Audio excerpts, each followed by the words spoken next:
Warhawks are ready for it. Warhawks are ready for it. They're spread out. Sparky gets taken out. That Sparky opens the goes door. down. This bomb's going down immediately. This is for the win. Bomb is not Purified, going down looking, now it's planting.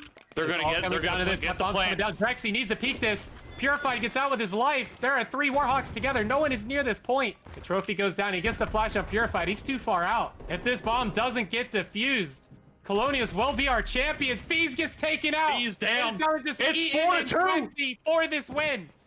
4v2 bomb is He down. moved in. He is on Get fire. it. He's gonna defuse it. Purified runs up. He doesn't get it. He tries to go for it to stay in it. Drexy the last alive. Drexy all alone. Colonials. The Colonials are our D1 champions. All right, what's cooking, gamers? We got the D1 Call of Duty Season 3 champions here, Frederick Colonials. What is going on, CJ? How are you doing? How are you doing, folks? Good, good. Ready to cook up this interview. All right, man. D1 Colonials. Tell us about yourself, CJ. What are your roles for the team? What's going on with you? Well, about myself, we really don't really have any specific roles. We just kind of formed, like we're all just friends. We're really close friends.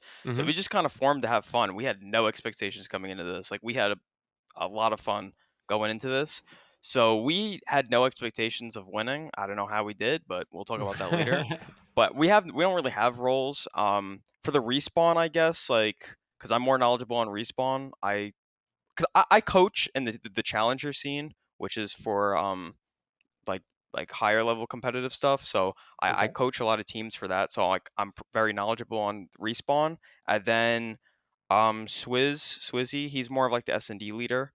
I mean, we really didn't play S&D a lot, so like we didn't practice it at all, or we didn't practice much at all. But so I guess it's hard to claim about S&D. That's the pro strat, apparently. Yeah, but he's the best at S&D, so that's that. And then we just all contribute a lot, so it's hard to give roles to each other.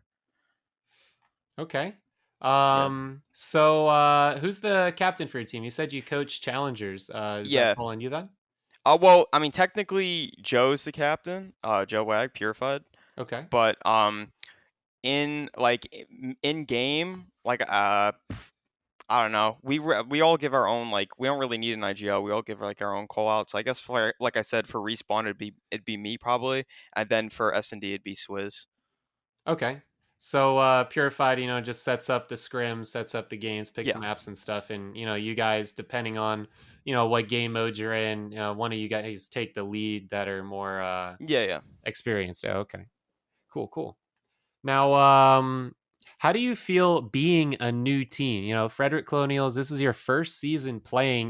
This whole thing never existed before this season. How do you guys come in and accomplish what just happened? Well, we didn't know that we were a new team when we came in. We after the win, the org like invited us to a call, and so when we went in the call with them, they were all like talking about how grateful they were, like how we won and stuff, yada yada yada, and like that to me, like that to all of us was like that made us feel really good, like that they were like really grateful that we were their first team and we won for CoD. So it was like it was a good feeling for that we won for them, and they were really happy about it. Awesome. Now, how do you? Now you said you didn't know that it was a new team. So, does anyone else? Was that affected? You think in any way, positively or negatively, or was it just not a concern at all? No, it wasn't. It wasn't a concern. Like I said, we just went in, just have some fun. Whatever happens, happens. Okay. It was just like a kind of like another little thing that we could do on the side, and then So you guys all came together from outside of tech as a 4 that previously played and then made a team. Yeah. Purified's brother. Yeah, Purified's brother. Austin runs. He's like part of the Frederick Colonials. So he told Purified about the league, and then we came together. We were like, oh, this would be a good idea. This would be a good idea to do on the side, and then that's what we did. That's very nice. So how long have you guys all been playing together then, would you say? Like as a 4-man, just like at the start, like as a 4-man, just at the start of this league, like when the league started, that's when the 4-man started to play.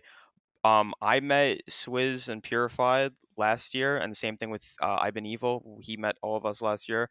But I've been playing with them individually ever since mid Modern Warfare, Okay.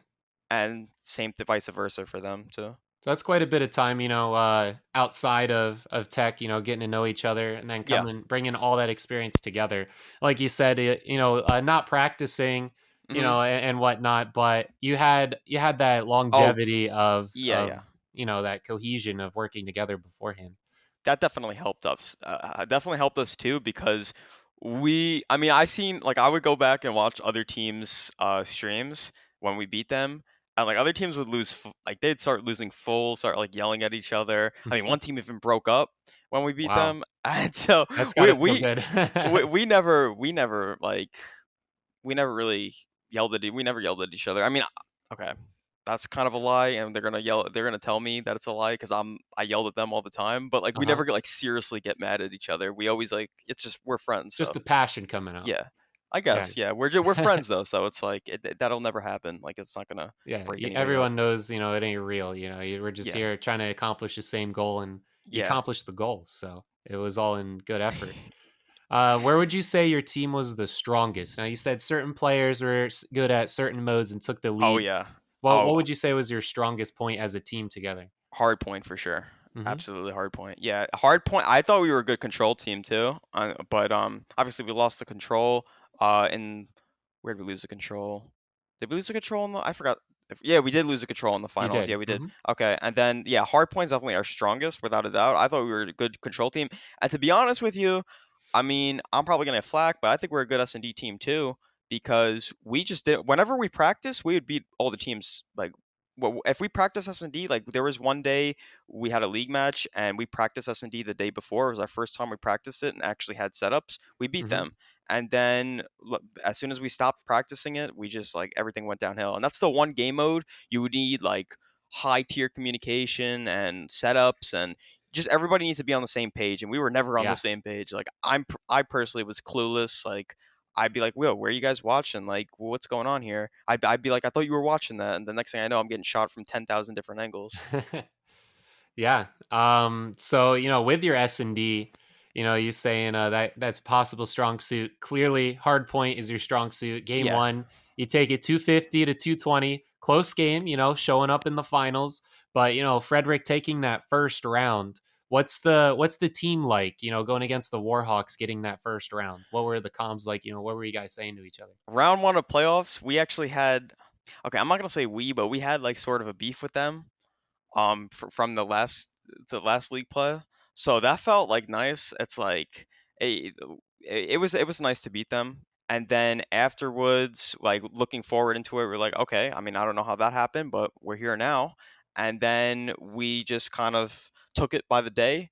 And as soon as the game day arrived, had like a little warm up, just played some league play together, and then boom, we were in it.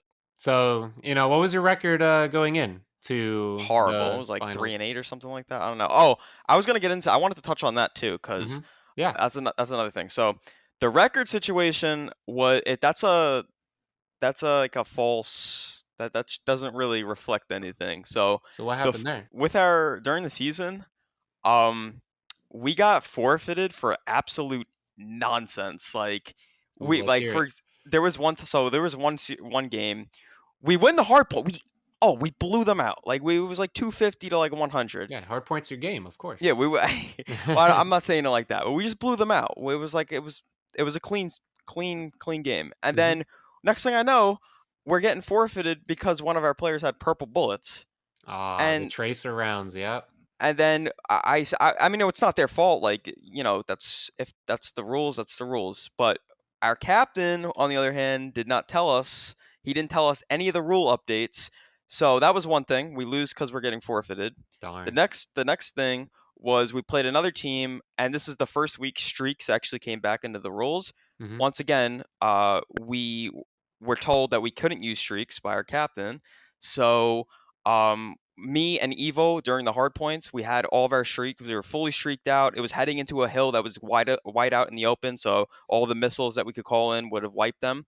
Mm-hmm. And next thing I know, they're calling in streaks, wiping us clean off the hill. I was like yelling. I said, Joe, they can't use streaks. What's going on? Oh And the next thing man, I know, we're getting wiped off the hill. We lose the game. that's 2 forfeits just due to Yeah. miscommunication. And Wow. then there was another forfeit. I don't remember, but it was just stuff like that after that and after that. And then there was another time like I came back. Me and someone else came back from like a really like morbid family situation. I had no Mm-hmm. warm up, went in, wasn't putting up like the numbers I could, and then we lost by like 10 points. That's another, and we lost the series 2-3. And it was like a game that if we won that, we would have 3-0'd them. Yeah. And so stuff like that, yeah, that's what I'm trying to get at. It was just little stuff like that. And if we practiced, we would have been really good. So what changed going into the postseason to just win all of them? In the postseason, I mean, we don't know how we didn't know how we made it. We were like, oh, like crap, we're Yeah. here now. What So what let's I just think was happening was actually because in tech, if you didn't submit your scores, they put you in as a loss. And certain teams are starting to move up the ladder. I think you yeah. came in as what, an eighth seed, I think? Yeah, we came in like seventh seed, Seventh seventh seed. seed, Yeah, yeah. So you were almost, there was still one team that had a worse schedule that made it. So yeah. We were like, oh, like yeah, we're here. Like we can win this. Like we just need to win 3 games. yeah. So I mean, we didn't change anything about like our work ethic. We didn't start scrimming. We should have started scrimming. That's one thing we should have started doing. We should have like gotten S&D, like S&D setups at the Hmm. minimum, so we could like win some. But we didn't. That's on us. But Now, going into the final match of the season, you're going against the most winningest team with the most winningest players, Sparky and Fees. Now, being new to tech, was that information that you knew that you were going against such a big giant? no, we didn't know that. I don't remember. I was trying to look at the go back in one of our streams to see the last time we played them because I didn't remember playing them, to be honest with you. I think I remembered scrimming them, but I wasn't sure about. I wanted to see last time we played them, so to have like an idea of what I'm getting myself into. Hmm. Um, but other than that, no. I just watched them play the. I didn't know, but I watched them play their playoff game. So that's like how I kind of got an idea of Hmm. like what they were about. But other than that, no, I didn't expect to win the last S&D. Once we wanted to win the control. Once we lost the control, we said, "Oh my goodness, like that's it. Like we're done. We're not winning the S. We're not winning that S&D. Like we're terrible at S&D." But Yeah. we won the S&D. Tell us about that second time in Hardpoint, that game 4. You guys took the lead 150-80, and Indiana came right back and caught up, and you ended at 250-23, Oh, almost the oh same my score as that goodness. first one, Now and you had to win that to stay this in. was this was pretty funny because so in that Indiana game on Checkmate, Hmm. we were pretty confident heading into it. Checkmate's one of our best maps. Raid's our best map, but Checkmate's like we're a very AR heavy team, so Checkmate's like a really good map for us.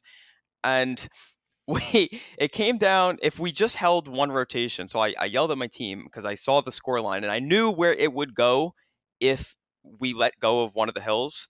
So the hill rotation was the fourth hill to the fifth hill, Hmm. and I yelled at everyone. I said, "If you die here, like we can lose this game." I said, "Everybody block down and like don't die."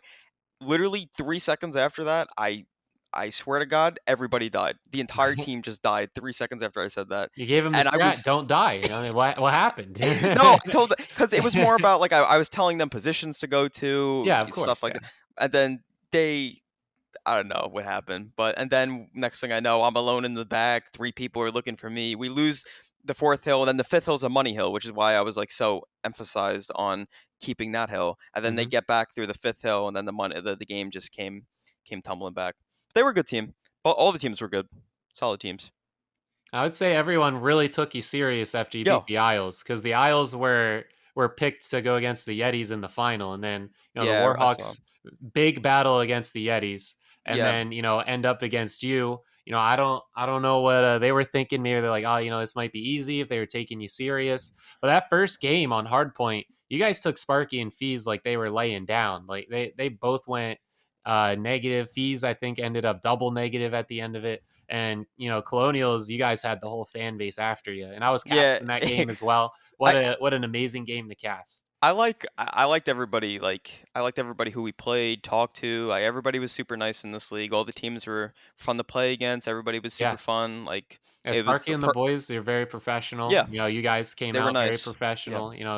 The two teams that definitely belonged in the finals, and everyone loves the underdog story, and you guys have quite the underdog story coming out. Now, game 5, right? You go into S&D. It all comes down to S&D. You said yourself, your team. You wish you had a little more practice into it. Going into this game 5, what's the comms like? What's everyone's talking about? Like I said, the comms were like we're doggy at this game mode, so we gotta like let's all focus up right now. Let's try our Hmm. best. Whatever happens, happens. Um, I mean, yeah, we will try to get our confidence up, but like deep down, the underlying feeling was the probability is pretty low, but we're gonna like we'll give it a fight. And then all right, I want to give a shout out here. So shout out to Swizz because he made the winning call. It was like the game ended 6-4, but at round 9 or 8, he made the offensive call to hit A because he like picked up on a pattern that they did, Hmm. and we hit A. We took out their guy in the green tube, and then we had a free plant. And then I was like at the right wing watching under the plane, and that like offensive call to go A was it was super like I was impressed by that. That actually won us the game. That's how if we just kept hitting B, I mean I don't know what could have happened. That game was Yeah. super close. So That game that map's a big B map. So, when you hit A, yeah, every once in a while, sometimes it works pretty well. yeah. Now that last round, rather than fighting back offensively, I forget who it was on the Warhawks, but he went for the Ninja Diffuse. And what a time to Oh cast. We're my like, oh, is this going goodness, to round 11? Is this that guy was about to get this?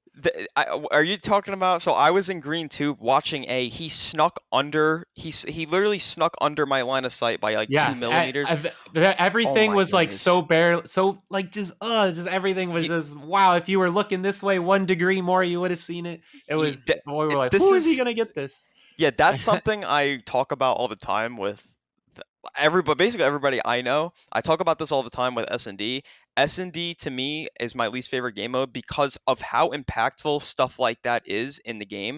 Hmm. So let's say, for example, I literally instead of standing 1 inch back, I go 1 inch forward, and I have him laying down in my line of sight. Yeah, We it win that changes the whole round, game. Yeah, changes the whole game. But one little inch, 1 inch that I didn't even do wrong. And like obviously he did the right thing. Like that could be the yeah. right play. I didn't do wrong either. That screws us up. Yeah, So it's all a that big chess game. Sometimes it comes down to luck, and a lot of it down to your skill and cohesion as a team. yeah, that made me angry. But I mean, at the end of the day, stuff like that happens for both teams, which is in my understanding. So Hmm. that it's they get frustrated with it too because timing happens between both teams. Yeah. Now, all that postseason, coming from that losing record, bottom seed, trying to make it up to the finals. What would you say is your favorite moment out of all of the postseason for you and your team? Um, I mean, the first round was nice because so we joined the lobby, right? So we joined the lobby to play them, Hmm. and one of the kids on the other team goes, "Oh, is that everybody who can shoot back, and nobody who can shoot back on the other team besides CJ?" And I said, like, I was like, "Huh? Like, what's going on here? Like, why are you talking all this nonsense?" And we just I mean, it was not even close. We even Yeah. 6-0'd them in S&D, a game mode that we don't even play, and it was their map pick. So that was nice. And then the obviously winning it all was nice too because we didn't expect it, and then it just came. But everybody, like I said, the whole thing was like super fun because everybody was like very cooperative and fun to talk to. Like nobody was besides a few people were jerks. So Yeah. Yeah. All the best teams make it to the postseason. yeah. That's what it's all I, about. and I was surprised because everybody has a very like good sense of community in the esports company. That's something I was like talking to my squad about. I was like, wow, I was pretty impressed with how it was run because everybody's like so connected with each other. They play outside of the league. Like Yeah. that's like pretty cool to see. Now, what would you say was your hardest problems that, and how did you overcome them during the postseason? Well, hardest problems were definitely S&D. Uh, we overcame them. I think we overcame them because we took it more serious than we did in the regular season. So we had more focus on in the game, like mid game, we had more focus. Whereas Hmm. in like outside of the game, we would like kind of have fun, and like our call outs would be kind of stupid Yeah, and take wax. chows you maybe shouldn't, in Oh the yeah, oh for postseason. sure, Oh, yeah, like you say, you play a lot more conservatively, yeah, big brain plays. yeah. Yeah, okay. What were some tips that you would like to give people? You guys are the best team in our league. You're D1, top division, top team. You took the win. You guys literally are the best 4 players we hmm have in this league. What are some tips you can give every other player to try and get to Um, where you guys are at? okay, I guess if I say this, I want to just put a disclaimer. Like, I mean, no, like egotistical. I'm not that person. Like, I don't You have guys have it. You're the any. best Well, until no, next season. I'm not gonna like say it like that because it's just that I don't like that Yeah, stuff. of But course, of course. VOD review is extremely important, especially for respawn. When you're doing VOD review, focus on like how you could play around and manipulate spawns with your positioning. Also, just know that your gun skill could be the issue. Don't blow it off as internet all the time. Yeah, that's big. I play. So, oh, this is another thing. I played on a PlayStation 4 and a television with really like, and I lagged a lot in the regular season.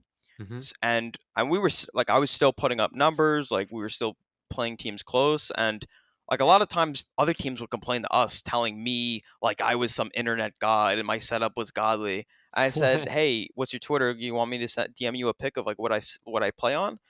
And then like I was like, okay, well that's nonsense. But still, like stuff like that you hear all the time. I mean, right now I play on a Yeah. 60 FPS console, which is I mean I'm playing against all PCs, so I'm at a significant disadvantage. So Oh yeah. stuff like that, yeah. I give out tips like don't take those like perfect your gameplay as much as possible until you reach that limit that your equipment like allows you to reach. Because if your equipment like I know that I know everybody's pain. Like I go through it myself. Yeah, you got to perfect your gameplay up until your equipment puts a ceiling on it. Now, through the whole season, postseason, everything as a whole, who would you give MVP Oh, that's hard. to? I can't do that. I don't know. I don't know. I give MVP to all four of us. Like I'd take 25% of the MVP and then distribute it to all four of us because everybody had like their moments at times. Like for example, without Swizz's S&D knowledge, like we wouldn't have been able to get through the few S&Ds. Without me and Evil's AR power, slaying, and like our knowledge, we wouldn't have been able to get through the respawns. Then obviously Purified's like he does all the OBJ work for us, like all the dirty work none of us want to really get involved in and prioritize. That's what he prioritizes. So Hmm. it's hard to do. I don't like doing that either. So I'm just gonna keep it at 25% MVP to everybody. Well, I think it would be fair to give it to OBJ then, because he got you paid. So Fair. All right. yeah, I mean, I OBJ said it gets you after paid. the game too. I said Yeah, Joe my MVP because he made a play that was like I was impressed with how he played in the S&D. I said you're my MVP for that. Definitely, he turned up on that. So I'll give it to Purified. yeah, fair enough. Everyone did their jobs to the best of their ability. Slayed Yeah. out everyone else, got the objective Heck time they yeah. needed to. Yeah. Now, what's next? You guys staying as D1? You staying together? Going to different teams? Staying in tech? Tell us what's going on. Yeah. Well, we're gonna come back for season two. It was real, like I said, it was really fun, and all the teams were like everybody on the teams were super fun to deal with and play Hmm. with and talk to. Like made some new friends, obviously. So like That's what we're all about. we'll be back for tech season two, and then outside of that, Season nothing 4. much. Oh, season four. That's right. That's right. But Season 2 for for you. us, season two. Yeah, yeah, Yeah. season four. But season four. But outside of tech, I mean, I'll still be like coaching for challengers, Hmm. and doing VODs for other teams, and then the other two will be doing like Purified and Swizz will be playing other games. Then Evil will be playing this still and with his team because he has a team outside of this. So yeah, Okay. And all 4 of you staying together then? D1 yeah. Colonials next year. We'll see back to back possibly. We have yet to see a back to back Ah, team win. So low chance, but we'll see. I I got like it. I like it. yeah, Stay the underdogs. That's what works for No, you. we are the under. I still think we are the underdogs for season two. I mean, for season four, but I would think Warhawks would still be on top because they made it to all 3 finals. yeah, But, exactly. Like and you have the other same teams. record as the Warhawks as Mhm. well. So we'll see. We'll see what happens next season. We're all excited to see you guys. Congrats again, Purified, CJ, Ben Evil, Swizz. You guys are D1 champions, our best team. You are representing Tech on your shoulders. We would love to see what you guys are going to do for Season 4. Great job again. Cooked them up on Season 3, D1. Great job to you guys. Thank you very much.